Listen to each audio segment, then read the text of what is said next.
2221年，受朝攻入龙国，我莫辞，一个拥有 S 级预售异能却只有3卡气血的废物，正倒在血泊里，等待死亡。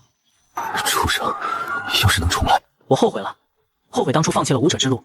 如果能重来，我绝不会像个废物一样死去。莫辞！一声怒吼，我猛地睁开了眼，我环顾四周，这熟悉的场景，这帮熟悉的嘴脸，我立刻反应过来，我重生了，回到了2218年，选择放弃武考的这一天。就在这时，一个冰冷的声音在我脑中响起：宿主成功觉醒预售变异系统，新手任务进行用契约，限时59分钟59秒，奖励200属性点，预售变异一次。莫辞啊，老师知道有些事不能勉强，你怎么可能考得上武道大学呢？系统新手任务只有1小时，我必须尽快回家研究。老师，看来这都是命啊！这是我的期考呈证书。前世我就是听了他的鬼话，才自暴自弃。这一世，我不会再犯同样的错误。江阳咧嘴一笑，可当他打开文件时，笑容瞬间凝固。自愿放弃文考，莫辞。莫辞，你这个社会的细菌蛀虫，你前途没有了！我早已背上书包，一溜烟地跑出了教室。这个场景我幻想过无数次，如今终于实现了。回到这既熟悉又陌生的小屋，我感慨万千。父母牺牲后，我就是在这里一步步走向堕落的。但这一次，我绝不会重蹈覆辙。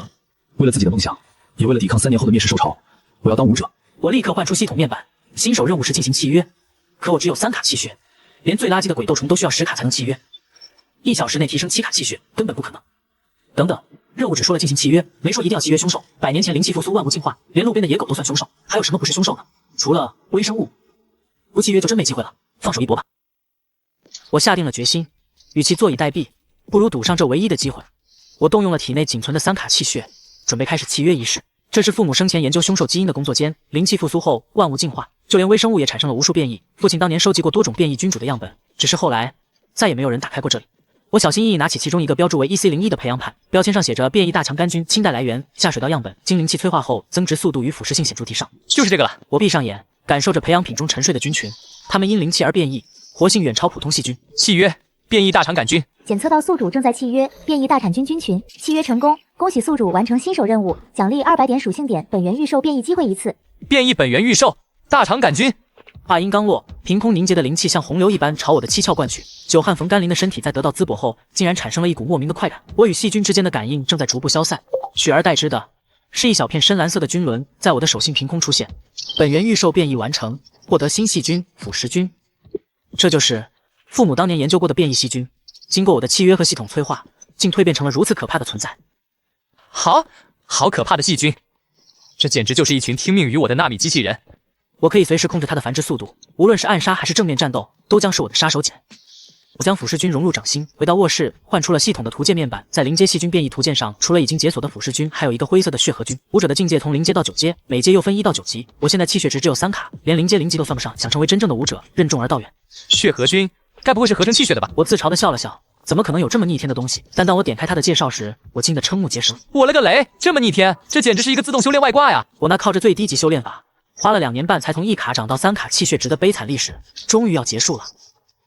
可以取我的发碰碰运气。我从桌子底下掏出父母留下的银行卡，里面有20万。我不仅要买凶兽，还要为明天的武考挑选一把趁手的兵器。我打车来到了南州市最繁华的武者霸道，站在了龙国最大的异能者市场沃德发的门前。这里所有与武者和凶兽有关的物品应有尽有。先生，欢迎光临沃德发。我刚走进大楼，一位婀娜多姿的导购员就满脸笑容地迎了上来。我要一间9万的修炼室，再来一具新鲜植物系凶兽的尸体。我懒得跟他废话，直接迈着六亲不认的步伐往里走，同时抛出了我的要求。我要先去装备区看一下 F 级钢材的武器，修炼室和凶兽先给我办妥。导购员愣了一下，想出肃然挺住，这一套下来没大几10万根本买不起，这可是单大生意。导购员看我的眼神瞬间变了。先生，我这就去安排。他大概是把我当成某个来体验生活的富家子弟。我来到武器柜台前，看着玻璃罩里琳琅满目的武器，刀枪棍棒、补刃钩叉应有尽有。由于武考规定只能用 F 级钢材，所以这些武器通体齐备。不知先生是什么异能，我可以为您推荐一下。导购员端着茶过来，想跟我细谈，被我直接拒绝了。他只好开始推荐武器。S 级召唤系异能。S 级，先生真是天赋异禀。若是有召唤物数据，可以选择一些远程攻击的武器，例如枪棒。他只想推销那些利润高的热门武器，榨干我的钱包，但我却犯了难。我重生前已经3年没摸过这些兵器了，早就生疏了。反倒是为了自保，练就了一身拳脚体术。而且我的召唤兽是看不见的细菌，钝器无法造成明显外伤，不利于腐蚀菌的快速入侵。怎么没有臂甲爪套？拳爪类武器对武者的体术要求极高，攻击距离短，是个巨大的短板，所以买的人很少，利润也低。导购员的脸色明显有些不情愿。先生，拳类武器对武者的体术要求十分之高，你确定吗？我只是淡淡的瞥了他一眼。你觉得我不像体术高强之人吗？不，先生的气息十分强大，我这就带您去。3卡血哪来的气息？不过我的卷角功夫确实是我的强项。导购员毕恭毕敬的在前面引路，带我来到了一个偏僻的角落。在一个无人问津的角落里，摆放着一个红木柜台，上面陈列着各种拳爪类武器。拳套和臂甲难以造成明显外伤，首先排除。我的视线最终落在一副爪套上。这爪套名为玄巢，爪尖采用了千眼珠的毒牙设计，可攻可守。我接过这副通体漆黑的玄巢爪套，穿戴了上去，一股难得的舒适感从手上传来，完美。这玄巢爪简直是为我的俯视君量身定做的，既能造成明显外伤，又满足了近距离接触的要求。这铁爪不错，多少钱？先生，实话实说，这爪类武器是二手的。二手的。导购员为了劝我放弃，拿出了一张交易证明，说原主人急需用钱才卖掉的。我本不在意，但当我看到证明上的名字时，我立刻改变了主意。我就要这个爪套了。我之所以这么激动，是因为我知道这玄巢爪的原主人萧贺，他将会在1年后成为龙国武道大赛上一名惊人的天才。导购员看我执意要买，又告诉我，萧贺当时还搭售了一个 A 级的战技球。先生，这个战技球的战技名为幽空爪。幽空爪诀，正好。我毫不犹豫地买下了爪套和战技球。接着，我被带到了之前预定的修炼室，我的目光立刻被修炼室中央被锁链束缚住的一团毛球吸引。为了尽快解锁血河君，我必须拿它开刀，同时也该试试腐蚀君的威力了。先试一下腐蚀君的威力吧。我伸手朝藤蔓怪的触手轻轻一划，翠绿的触手立刻长出了一点点蓝斑，紧接着诡异的蓝斑如涟漪般迅速扩散，覆盖了藤蔓怪的整个躯体。就在我震惊之时，系统的播报声将我唤醒。已达成血河君变异条件，血河君已解锁，赠送99点属性点。成功了！我伸出手，只见玄巢爪的缝隙中又流出了一抹鲜红的血色菌罗，这就是血河君。接下来就是要去武馆检验我的战斗能力了。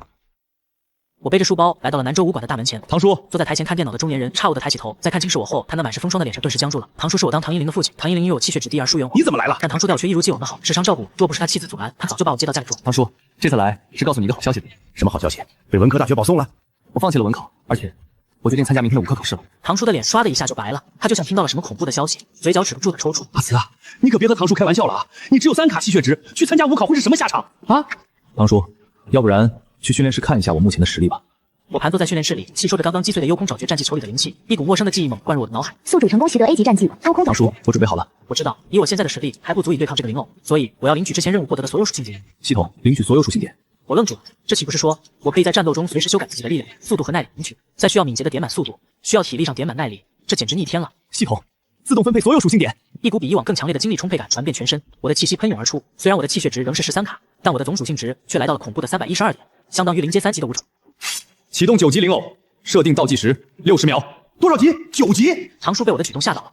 这9级灵偶的记录保持者正是他的女儿唐英。临阶9级灵偶已启动，60秒记录保持者为唐英灵。如势在必得的攥起了拳头，玄巢爪发出咔咔的摩擦声，闪烁着肃杀的寒芒。连我自己都没想到我的速度能如此之快，在灵偶拳头还没举起来时，我就已经冲到了他的腹下。灵偶背部挫伤，分数加46。小试牛刀。你管这做小试牛刀？堂上的倒计时还剩55秒，我的分数已经来到了46分。我看着一旁瞠目结舌的唐叔，干笑着挠了挠头。唐叔可能在想，我一直在扮猪吃老虎吧？他怎么也想不到，我是真的获得了网络小说里的系统。我知道，这只是一个不会还手的木桩，不过打个木桩怎么也得破个记录吧？系统属性点改，力量点满。瞬间，我全身迸发出一股无穷无尽的力量，属性更改完毕，力量已达312点。这一瞬间，我发挥出了威力100%的幽空爪诀。唐叔一脸震惊地看着我，我也被这 A 级战技的威力惊呆了。只要是配合腐蚀君使用，威力只增不减。就在这时，唐英灵突然闯了进来。爸，墨子那小子居然放弃文考了，现在全……他的话戛然而止，瞪大眼睛看着蹲伏在被肢解的灵偶身边的我。突然，训练室的播报声传来，恭喜墨子成功。唐英莲头皮发麻，他立即转头看向分数表，上面冷冰冰的显示着4位数，1003。多少？1000分。你们俩从小一起长大，感情要好。银铃，你的异能是 B 级控制系，明天的武考，我希望你和阿慈组队，辅佐阿慈。唐叔拉着我离开了训练室，欣慰地对我说：“幸好我没有放弃武者这条路。”唐叔是有私心的，他看出了我的强大，想让唐英灵跟着我沾光，我很感动。自从我父母离世，唐叔就一直援助我。爸，我不会与墨子。没想到自己父亲会这么看重这个被他唾弃的废物，况且唐叔还不知道，他早就和我断绝关系了。武器、战绩都有了，接下来就等明天的武考了。回到家，我躺在床上，回想着下午发生的事，唐英灵还是那么恶心，但我为了给唐叔面子，没有当面拆穿他，口头上还是答应了唐叔会帮他。我不再多想，缓缓闭上眼睛，沉沉睡去。第二天，南州一中的大操场上站满了密密麻麻的武考生，他们统一身穿着黑色紧身战衣，等待着考试的开始。各位武考生，请将计分器安装在战衣胸前的卡槽上。校长身旁还有一名穿着迷彩军裤、配背心的长发肌肉大叔，他就是江南省武者军团团长魏文良。军方的大巴准备来了。你觉得你们学校谁有可能被3大校录取呢？3大校及武斗学院、异能学院和龙国军事学院是享誉全球的顶尖学府。那个孩子叫钱天白，钱氏集团的小少爷，气血值214卡 ，S 级异能御剑。魏文良看了一眼，又见嘻嘻的笑。你们南州一中运气好啊，有 S 级异能就算了，还有2个。老程，听说你们高中还有一个文科班的 S 级异能武考生，让我见识见识呗。说的是早已在南州市人尽皆对体术要求很高，这小子竟敢选这种冷门武器。就在这时，一辆辆军绿色大巴疾驰而来，停在了人群面前。武考即将开始，我静静地上了车。车上的人听到我的名字，纷纷回头观望，窃窃私语。这就是墨子啊，那个文科班的武考生。听说他是 S 级异能吗？那个视频是真的该怎么办啊？这些冷嘲热讽，我早就听腻了。我深刻地认识到，只有实力才能让他们闭嘴。突然，车上的广播响起了监察官魏文良的声音：下面宣告，2218年兰州一中的五考地点与凶手本届考试地点被定在了青泥市废墟，凶手大部分为铁齿狼和刺刺猪等集团 A。听到考题简单，车上传来一阵欢呼。当魏文良接下来的话让所有人再次安静。接下来是重点，军方在废墟深处还投放了少量的等级5到10级的青岩虎，每只20几根。能用到传送情书，说明等级考点的凶受费油非同小可。青岩阴虎高攻高速，风为相更是皮糙肉厚。刚刚还咧嘴笑的考生，现在脸都白了。而我在这死一般安静的氛围下，却忍不住笑出了声。果然和重生前的考试内容没有偏差，这次轮到我金榜题名了。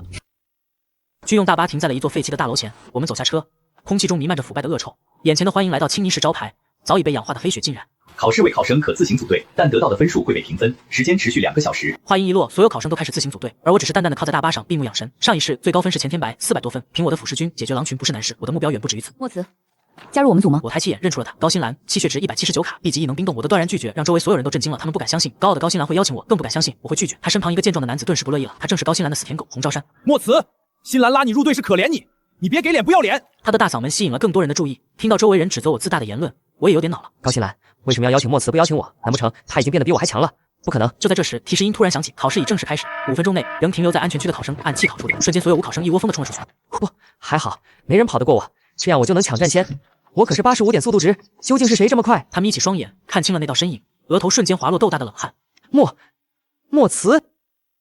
城外铁齿狼泛滥成灾，就算是天才也不敢独自前往。但我的腐蚀军对付成群结队的铁齿狼，简直是致命武器。我冲出安全区后，并没像其他考生一样深入城市废墟，而是反其道而行，朝着市外的山林跑去。一只浑身漆黑的铁齿狼重重落在我身前，它血红的双瞳死死地盯着我。紧接着，我身后的灌木丛也钻出几匹灰毛铁齿狼。若是寻常考生，此刻恐怕已经绝望了。但我依旧一脸平淡，摆出了架势。更猛的凶手我都见过，你们这几只小狗算个屁！这铁齿狼长相情似杜宾，獠牙外露，四肢矫健，其实还挺帅的。要是我能正常契约，或许会选他。有空爪！我立即出击，朝黑毛头狼抓出一道黑色锋刃，但那头狼毕竟是4级凶手，他迅速向后一跃，反登树木，躲过了这致命一击。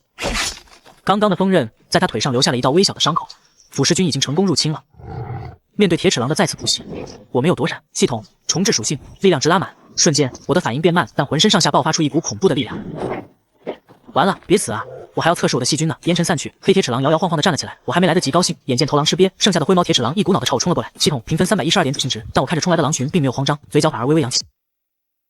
哎，这孩子太冲动了，被狼群包围，肯定没什么好成绩了。不对劲，这小子好像故意放水。大巴里，城南校长看着屏幕里被狼群包围的我，发出一声叹息。他已经认定我不会有什么好成绩了，而魏文良却皱眉摇了摇头。我确实在放水。那头被我感染的头狼，此时正踉踉跄跄地躲在狼群后面，他的瞳孔正在渐渐发蓝。他已经离死不久了。突然，远处传来头狼的一声长嚎，剩下的铁齿狼就像打了鸡血，壮起胆子，呲牙咧嘴朝我奔来。幽空爪！我再次挥出一道道黑色锋刃，狼群立即四散躲避。就是现在！墨慈是要斩杀头狼，阻止他求救吗？他明显能追上，但却刻意放慢了速度。他不会是想追到铁齿狼的巢穴里吧？我并没有逃跑，而是沿着头狼逃跑的路径死死追了上去。我知道他是去搬救兵了。魏文良猜对了，我就是要去端了他们的老窝。被腐蚀军感染已久的头狼终于支撑不住，跌倒在洞口。若不是我故意延缓了侵蚀的速度，你早就死了。我说完，眼神一冷，玄潮爪狠狠地插入了他的身体。检测到凶兽铁齿狼已被击杀，末次分数+2。身后的狼群已经赶到，我抓起头狼的尸体，缓缓起身，戏谑地面对着他们。只听一声巨响，我转身便将头狼的尸体狠狠地扔进了深不见底的山洞之中。洞穴深处传来躁动，狼群已被惊动。惊动狼群？他之前死得不够快吗？他不会是想把这些铁齿狼都给屠了吧？大巴里，城南校长看着屏幕里的我，噗嗤一声笑了出来。魏文良则笑而不语，他点起一根烟，意味深长。当你没注意，墨慈和狼交手的几个回合中，展现了十分熟练的格斗技巧。这小子没这么简单。属性重置，速度拉满。我背对洞穴，只身面对着11匹铁齿狼，眼中尽是蔑视。我右脚重重踏地，整个人如一道黑色的闪电，瞬间冲了出去。烟雾弥漫，剩下的铁齿狼想逃离时，我化作残影在狼群中穿梭。玄潮爪所过之处没有惨叫，只有一阵清脆的骨折声与血肉被撕裂界的声音。检测到凶兽全被击杀，末次分数增加16分。这时山洞里传来狼群的哀嚎声，洞穴内到处都是发着蓝光，那是被我扔进去的狼尸上蔓延开的腐蚀菌。只要狼群敢冲出来，他们就离死不远了。终于来了。狼群如黑色潮水般涌出洞穴，我丝毫不惧，找准时机，右脚迈出一大步，左手成枪，立即向飞跃而来的铁齿狼刺出。腐蚀军迅速注入，铁齿狼充满惊恐的血红色双眼，正以肉眼可见的速度变得湛蓝。我大手一挥，将它扔向了后面的狼巢。力量拉满，我借着冲锋的惯性，迅速重置属性，将力量值拉满。只有这样才能使幽空爪的攻击范围最大化，造成大范围感染。再等一会儿，只要再等一会儿，腐蚀军就能将狼巢湮灭了。我双臂回弹，撕裂出2道无比强烈的黑色锋刃，锋刃肆虐狼巢，哀嚎声此起彼伏。哎，群狼围击，还有反抗的机会吗？刚刚才说完，你怎么忘了？墨慈还留有后手，异能。但铁齿狼的数量太多了，单凭锋刃无法将他们全部剿灭。残余的铁齿狼已经将我团团围住。检测到凶兽铁齿狼呈61，已被击杀，末次分数加120。没错，我根本没想过弃考。孤身一人，屠杀70多只铁齿狼，我只用了不到30分钟。程南现在对我这个天才有了更深刻的理解。给我马上调查莫茨的家庭背景，记得把便携式气血检测仪带过来，10万火急。我站在尸山血海之中，血腥味让我有些头晕。我走进洞穴，又斩杀了幸存的5只铁齿狼，这才走了出来。莫茨，这些铁齿狼全是你杀的？我没有理他，而是自顾自地开始计划下一步。狼巢已被剿灭，接下来该去废墟深处猎杀20分的青岩虎了。走吧。 1、2、3，这震撼的尸山血海深深印刻在了他的心中。不行，我要回去告诉族长。说完，他立即掉头朝着市区边缘的一座废弃大楼跑去。族长，我们组大概有180分了。检测到凶兽刺猪已被击杀，赵天一小组分数+2，还是太少了。等琳达回来，我们就去猎杀青岩虎。族长，我看到了。那铁齿狼巢为何一夕之间就全部死亡？是什么凶兽？不是凶兽，是人，一个人。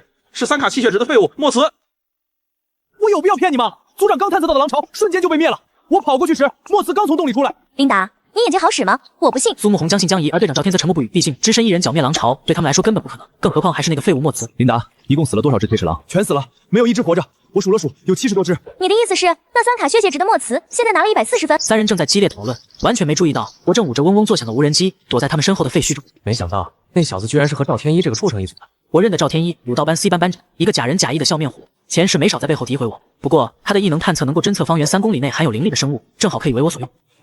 族长，怎么办？这青岩虎速度极快，我和琳达能跟上他的速度。等我们控制住他，你再出手。说完，赵天一体剑冲向青岩虎，琳达挥动长枪紧随其后。青岩虎虎嘴滴落着鲜血，目光凶狠地盯着3人，一股无形的杀气喷薄而出。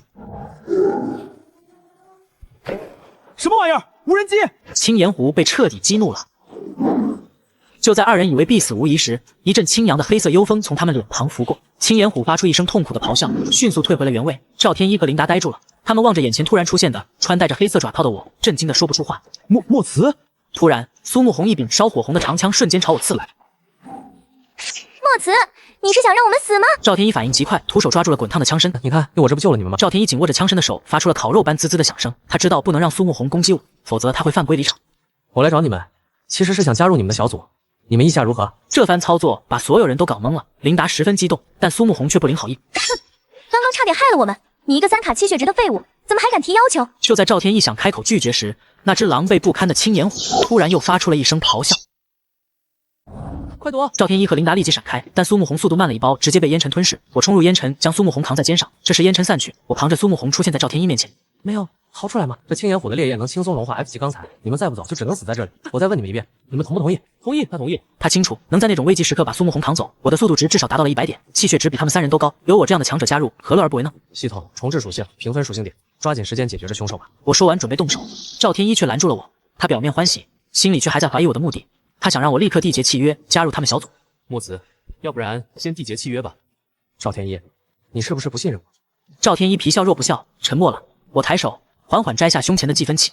赵天一愣住了，他没想到我这么痛快，但我其实根本就没加入，我只是想赶紧转移话题。你加入赵天一小组，莫茨根本就没有加入赵天一的小组，这不算作弊吗？这小子居然能想到这种诡计。照这样说，他可不能让大家斩杀凶兽了，因为那样就暴露了。重置属性，力量值拉满。青焰虎嘶吼着，脸上和左肩的伤口隐隐作痛。他再次张开血盆大口，凝聚出比前2次还要浓厚的烈焰弹，这是他最后的攻击了。小心，大家快散开！莫茨，你在干什么？苏沐红与琳达立即闪躲，而我却叉着腰孤身站立在烈焰弹的攻击范围之内。没有这个必要，我让他吐不出来，不就是？什么情况？他怎么突然咳血了？这就是莫茨的异能吗？他到底契约了什么凶手？这时琳达抓住机会高高跃起，用尽全身力气朝青岩虎扔出了势大力弹的一枪。枪尖死死对着伤痕累累的青岩虎，他望着我，基因里本能的恐惧被唤醒。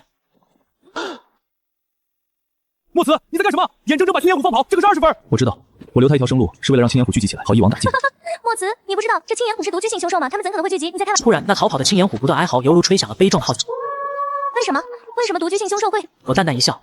我知道是我的腐蚀菌在他体内不断滚噬，才会让他发出如此痛苦的惨叫，从而吸引同类。成群的独居凶兽被突然投放到陌生的地方，也会相互照应的。我怎么不知道？他们会先解决外敌，再内斗决定领地，就像人类一样，所以才叫你多读书啊。苏沐红暗暗佩服，我的身影似乎又变得可靠了些。赵天爪子还是顾忌重重，一只青岩虎都那么棘手了，若是成群结队，我们还有什么胜算？没有胜算的人，永远不会是我。我话锋一转，让他立刻使用异能确定凶兽的方位。赵天一睁开眼，神情紧张。他不仅探测到了正在聚集的虎群，还发现了本次五考的最终必 BOSS 15级的风雷象。许久，我们来到了一片像广场的废墟空地。那只巨大的青岩虎已经身首分离地躺在广场中央。没想到他们3个人居然会组成一个小组。赵天一看着自己辛苦打伤的青岩虎被捡漏，细不打一处来。这3个人，钱天白，这可是我们组打伤的凶兽，你这是什么意思？但钱天白的注意力根本不在他身上，他略带戏谑的眼神直勾勾的盯着我。哟，不是说不会和累赘组队吗？怎么言行不一致啊？怕是没了赵天一他们，估计早就死在兽巢之中了吧？我缓缓站了出来，双手环抱胸前，用同样戏谑的眼神看着他们。你哪只狗眼看见我和他们组队了？赵天一3人组瞬间呆愣在原地。墨慈，你这话是什么意思？没有回应，只是淡淡的将黑色铁手伸向了苏沐红的身前。众人恍然大悟，你们不会以为我真的会放下以往的芥蒂，与你们联手吧？我说过，你们这群趋炎附势的废物只会拖累我脚步，而我是不会与废物组队的。赵天师气得面红耳赤，青筋暴起，被我利用又被狠狠抛弃，愤怒冲昏了他的头脑，还要干我。墨慈，你在干？啪的一声脆响，我轻松的卸下了他胸前的计分器，然后将我自己的和他的交换了过来。原来，在我救下苏沐红无人看见时，就早已调换了2人的计分器。战绩寒熬剑。赵天一的剑指划过剑身，剑刃上闪过一丝凌厉的寒芒。下一秒，他双眼赤红，身影瞬间出现在我面前，散发寒芒的飞剑直刺我的眉心。属性重置，力量与速度平。我清瘦的身影一动不动，只用2根手指就稳稳夹住了赵天一全力刺来的黑剑剑尖。怎么样，冷静下来了？他不敢说话，因为他知道我能一个人活生生打死他们3个。带上你的组员滚吧，废物！唐依林，墨慈为何变得如此厉害？不知道，不熟。看戏看得入迷了，你们还不滚吗？滚！别以为武道有所将进就狗眼看人低。看一下四周，再考虑走不走吧。真是可笑的双标！这些年他们仗着7血值高，可没少欺负我。我懒得跟他们废话。他们终于察觉到了不对劲。这片死寂的广场上，除了我们，还有别的观众。这也太多了吧！快40只了！打不了，快走！当他们定睛看去时，所有人都倒吸一口凉气。墨慈，你疯了！你想单挑这一群青岩虎？快滚吧，别打扰到我。疯了？不，我是来刷分的。900卡吸血值才能单挑虎群，对我来说不过是动动手指的事。钱天白彻底被我的举动激怒了，他无法接受这个他一直瞧不起的废物，竟然敢做他连想都不敢想的事。妈的，我忍不了了！这个废物敢，我们3个人还做不到吗？钱天白的小队在3个天才的合力下，艰难地对抗着一只青岩虎，而我却选择了一条截然不同的路。我无视了他们那边的战斗，转身踱步走向黑压压的虎群。这些自视甚高的天才看到我这个废物也敢挑战虎群，定然不服，正好遂了我的愿。我拉满了速度值，战绩幽空爪，一道凌厉的爪风席卷而出。瞬间，那些被我抓伤的青岩虎全身猛地传来千万只蚂蚁啃食般的刺痛。检测到凶兽乘3，青岩虎已被击杀，墨慈分数增加60分。这播报声如惊雷般传到了钱天白的耳中。怎么可能？不到半分钟就斩杀了3只青岩虎！白小队3人合力，耗时1分多钟才艰难斩杀一只青岩虎，而我却在半分钟内轻松拿下3只。这种效率上的碾压让他怒了。墨慈是吧？你行我也要行！唐银铃和高星兰立刻会意，同时发动异能，银色藤蔓如潮水般涌出，缠住了3只青岩虎的4肢，刺骨的寒气紧随其后，将它们即将喷出的火焰连同嘴巴一起冻结。畜生！受死！钱天白大口喘着粗气，脸上沾满血迹。他以为自己追回了一点颜面，但冰冷的播报声再次击碎了他的骄傲。检测到凶兽14，青岩虎已被击杀，墨慈分数增加80分。钱天白一行人缓缓转过头，像看怪物一样看着屹立在青岩虎尸山上的我。与此同时，远在天都的武斗学院招生办公室里，一个电话吵醒了正在休息的招生主任邓峰。邓主任，快看我发给你的5考直播，我发现了一个绝无仅有的天才，我们一定要拿下他。好快的速度！这考生是谁？妈的！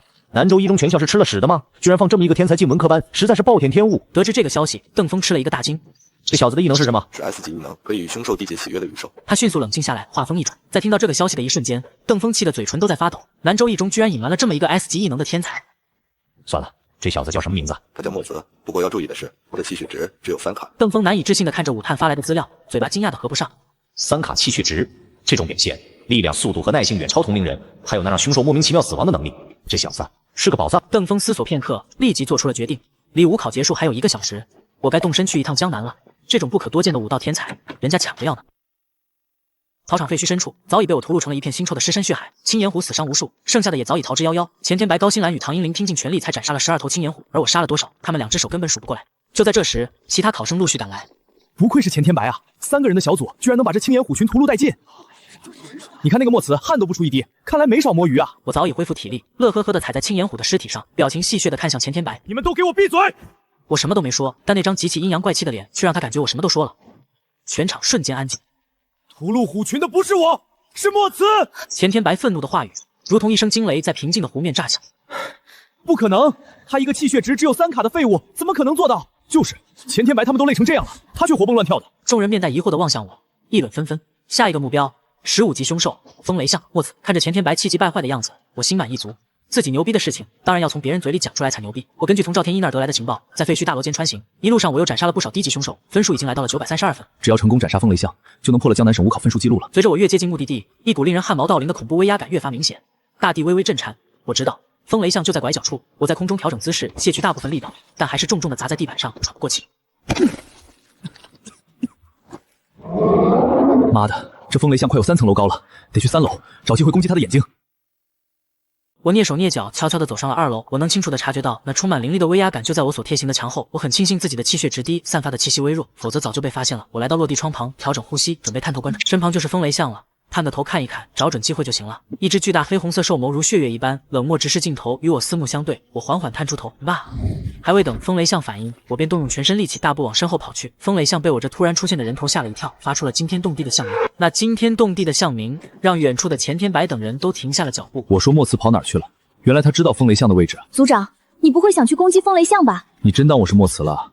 那可是15级的大凶兽，给我100个胆子我也不敢上啊！另一边，一条强健有力的巨大灰色象鼻朝我身向猛烈的横扫袭来，象鼻所到之处，墙壁化为齑粉。我当机立断，从2楼一跃而下。就在我落地的瞬间，大楼轰然倒塌，扬起的烟雾如同倒扣的大锅，将方圆1公里都笼罩在中。我捂住口鼻，在灰蒙蒙的大雾里什么都看不见，只有一声声沉重的踏地声，伴随着头顶2点血红色的光点正在缓缓接近。突然，风雷象的四周刮起一阵狂风，瞬间吹散了所有烟尘。风雷象的全貌毫无保留地呈现在我眼前，身高近7米，通体烟灰，背上覆盖着细绒毛，腹部闪烁的雷霆纹路。最可怕的是那对鹿角般分叉的惨白象牙，若是寻常人定会被吓得屁滚尿流，而我却摆开了架势，与这庞然大物展开对阵。我化作一道黑影冲向风雷象，停在他象蹄旁。我点满速度值，将属性点全加到力量上，使出了全力一击的幽空爪。我双手挥舞成残影，疯狂攻击风雷象的脚，但风雷象抬腿重踏，我只能迅速后跃躲避。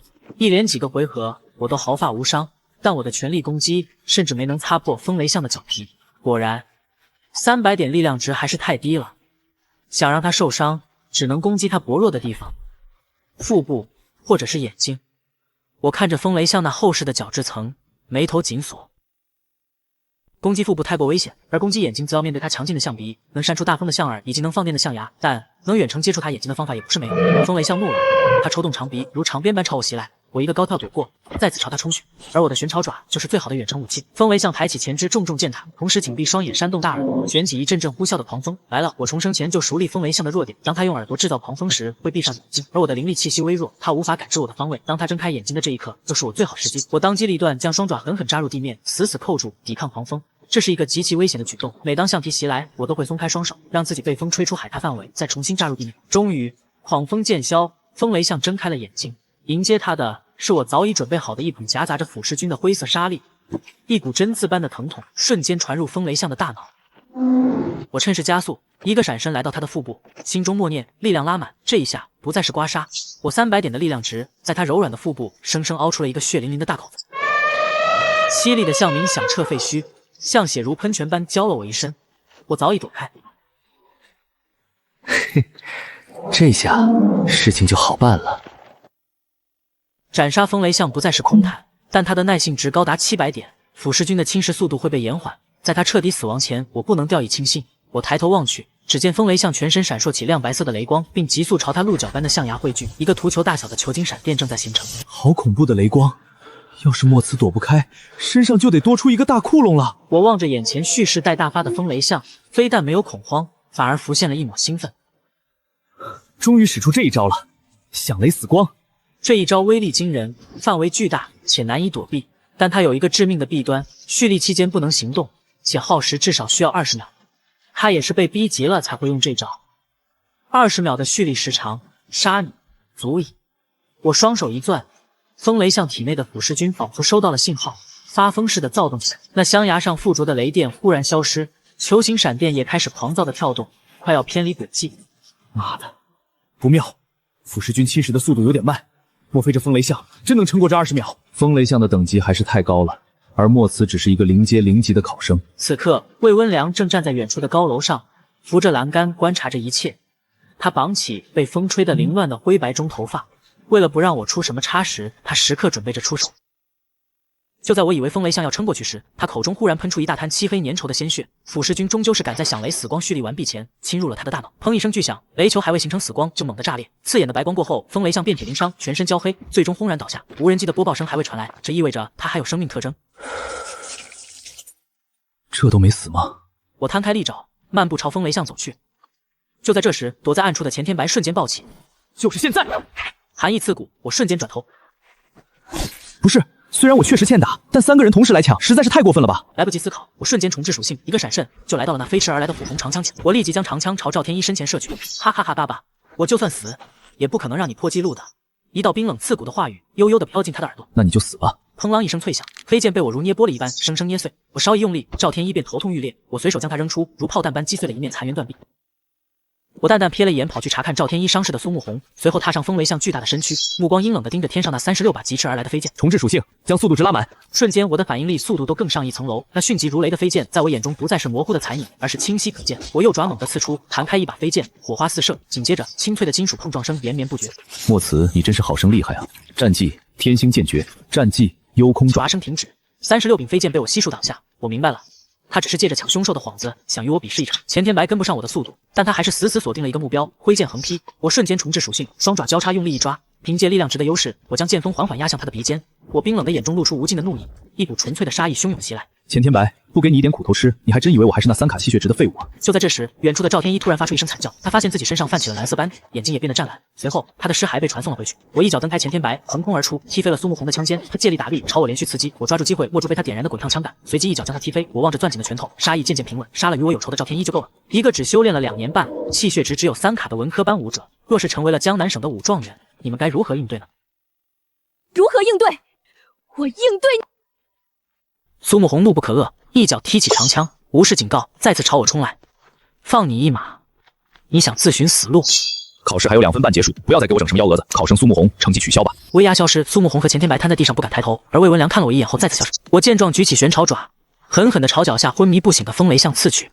风雷像巨大的心脏在腐蚀君的啃噬下，最终停止了跳动。宣告，本次五考 BOSS 风雷像已被考生墨慈一人斩杀。突然，考场中心上空的最大无人机响起一道振聋发回的提示音，整个废墟瞬间被喧哗声淹。什么？15级的风雷像被墨慈斩杀，还是独自一人？他不是只有3卡气血值吗？墨慈，请问你是如何做到3卡气血值破纪录的？你对这场五考有什么看法吗？我接过话筒，面对镜头，只淡淡的吐出2个字 ：easy。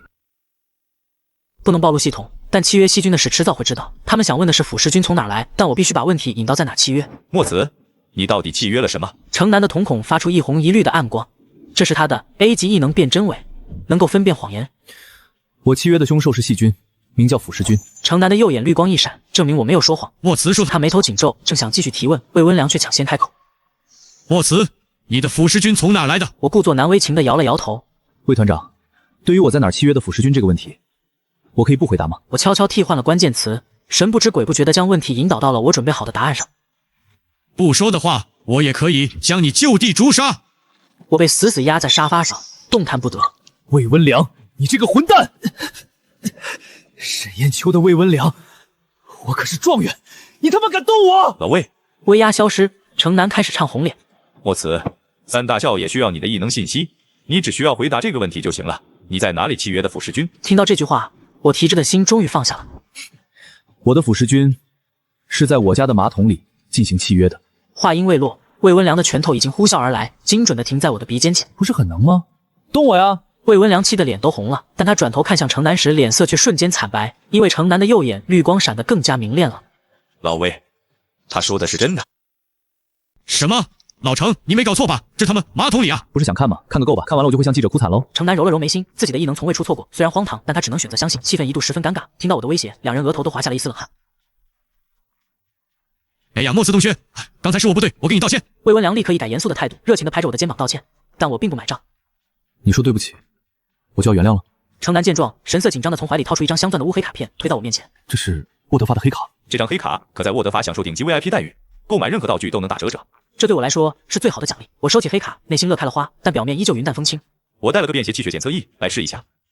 我话锋一转，告诉他们我在5赛前一天气血值已经提升到了13卡，他们都以为我的气血值至少有300卡。这个结果让他们再次震惊，两人不约而同地想到了一个可能：莫非你是特殊体质？我没有特殊体质，只有系统。但这个解释正合我意。魏温良为了进一步表示歉意，决定将他自创的黄阶修炼法凝心诀传授给我。作为交换，他提出了一个小小的条件。那个，把你的马桶给我研究研究呗。武考结束后的第一天，我拿着黑卡来到了沃德发的 VIP 修炼室，我一次性使用了10颗灵石，准备进行灵阶武者的第一次冲击。欢迎回来，尊敬的城南先生，距离您上次使用 VIP 修炼室已是873天前。在血和菌和凝心诀的双重作用下，灵气疯狂涌入我的身体，汇聚在胸口，但吸收速度太快，我感到了呼吸困难，头晕目眩，这是灵气反噬中毒的前兆。我强忍着剧痛，疯狂运转凝心诀，并操控血和菌加速吸收涌入体内的灵气。不知过了多久，胸口撕裂般的疼痛感缓缓消散，我成功了。此次吸收血和菌一共为宿主带来22卡气血值，10颗灵石，6个小时，我不仅完成了灵阶武者的第一次冲窍，还获得了28卡气血值的巨额提升。随后我告别了唐叔一家，踏上了前往天都的武者列车。这是我第一次搭乘这种时速高达600公里的高科技列车。为了不暴露新晋网红的身份，我特意戴上了墨镜。俺叫刘炽，人叫啥？我叫林牧童。我听着他们交谈，得知他们竟然也是武斗学院的特招生。刘炽的异能是 A 级烈火术，林牧童的异能是 A 级净瞳。兄弟贵姓？免贵，姓莫。你和那个江南省的3卡气血的状元同姓哎！一提到我，刘琛和林慕齐便激动地讨论了起来，从我如何破纪录，到如何与异能学院立下赌约，说得绘声绘色，丝毫没发现他们口中的神人就坐在旁边。列车到站，我们3人一同走了列车。刘炽和林牧童以为我是哪个奢侈的富二代，非要认我当大哥。这时，不远处突然传来一声呼喊：“我这个雷，你是莫辞！”我苦恼不已，只好摘下墨镜，向他们正式介绍了自己。我叫莫辞，异能 S 级预售，气血值42卡。我不仅没死，还因祸得福，一举冲窍成功，将气血提升到了42卡。42卡？你不是3卡吗？当我解释自己用10颗灵石冲窍，只花了6个小时就提升了29卡气血时，3人陷入了死一般的寂寞。莫辞，你真的42卡了，运气不错。这莫辞还真是一个宝藏，不仅体术出色，异能强大，就连修炼速度都异于常人。我武斗学院捡到宝了。邓峰的车驶入了武斗学院，看着占地7000亩的广阔校园以及各种高大上的建筑，我们3人都被深深震撼。邓峰向我们介绍了学校独有的积分机制，并告诉我们特学生有专属导师，不需要分班。随后，他将我们送到了商场定制战衣。商场前，一个巨大的冲击力检测装置旁围满了人，一个身穿白 T 牛仔裤的清纯女生正站在装置前跃跃欲试。恭喜钟玲玲同学享受全场5折优惠！人群中有人认出了她，正是川渝省的状元，以体术精湛和 S 级异能屠戮专家闻名的暴龙钟玲玲。她还是5级尊的外孙女。我这才知道，原来大名鼎鼎的暴龙竟是这样一个甜美的女生。同学，你来试试吗？为了我的定制战肤，我不得不出手了。属性重置，力量给我拉满。一股澎湃的力量瞬间充满我的全身，未等众人反应，我快速挥出势大力沉的一拳，狠狠地朝红色软垫击去。我缓缓拔出冒着烟的手臂，拍了拍上面的机械碎纸，最终数字缓缓停下，显示出了一个匪夷所思的4位数。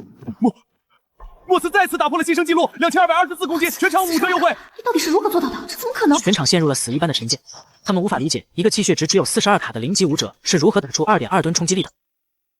在众人炙热的目光中，我拿到了5折证明。我们4人一同前往战衣定制店，一位叼着烟斗的成熟老板娘接待了我们。她让我们进入扫描装置，量取身体数据。钟玲玲，气血值320卡，力量120，耐力100，速度100。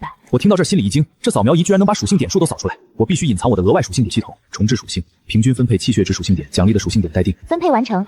我长舒一口气，轮到我时，机器却提示检测错误，重新扫描了一次。莫辞，身高181，体重75克斤，气血值42卡，力量14，耐力14，速度14。妈呀，气血值42卡的状元，你真了匪夷所思啊！他们再次意识到这个目光与这个3项数与4的巧，刚刚打出了2.2吨的恐怖冲击力。第二天，择师大会如期举行，我和刘彻、钟玲玲、林牧童一同来到广场。这里早已人山山海，老远就闻到了这小子身上的气血和灵力，少得可怜，就像下水道的老鼠一般。钟玲玲悄悄告诉我，坐在最前排中央那个唐装的毒老人是武斗学院的副校长，89级巅峰武者。会开始根据气血值排名，各招生们一选择了种武者哥。就刘彻和林牧婷也确定了导师。终于轮到了我。莫辞，气血值42卡。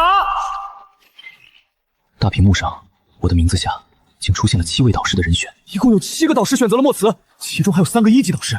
朱莉，居然还有一个5级导师来与他们抢莫辞，人群瞬间爆发出喧哗。我缓缓站起身，在全场上千人的注视下，目光穿过人群，死死地锁定在了最后一排那个穿着黑紫色旗袍、嘴角带着一丝邪魅笑容的女人身上。